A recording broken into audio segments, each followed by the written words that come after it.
My parents had one rule they never bent: no hitting girls. Ever. It was repeated like a sacred mantra in our house. To them, it was the highest form of morality. No matter what happened, I was expected to walk away, to stay calm, to stay good. That rule wasn't a shield. It became a weapon. And my sister, Callie, learned to wield it better than anyone. She was older than me by 3 years. I'm 15 now. She just turned 18 a few months ago. For as long as I can remember, she's been hitting me, pushing me, punching, scratching, throwing things, locking me in rooms. It started small. A slap here, a shove there. But it grew. Angrier. Heavier.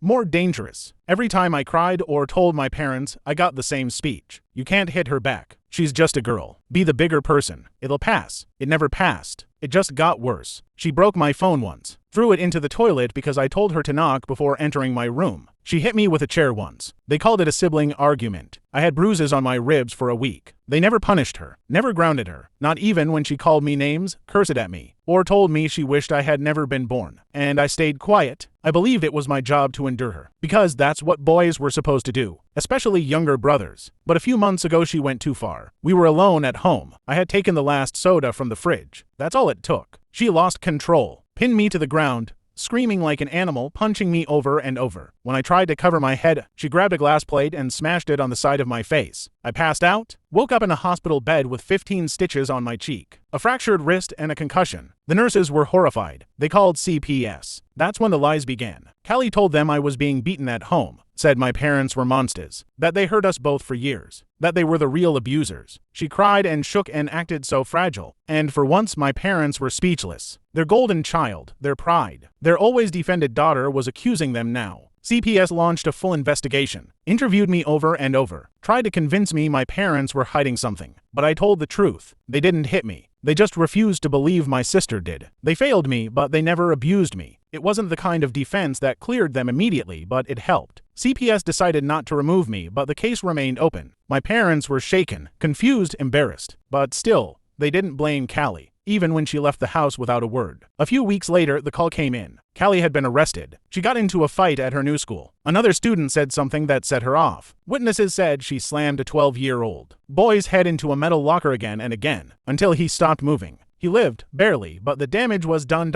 And so was Callie.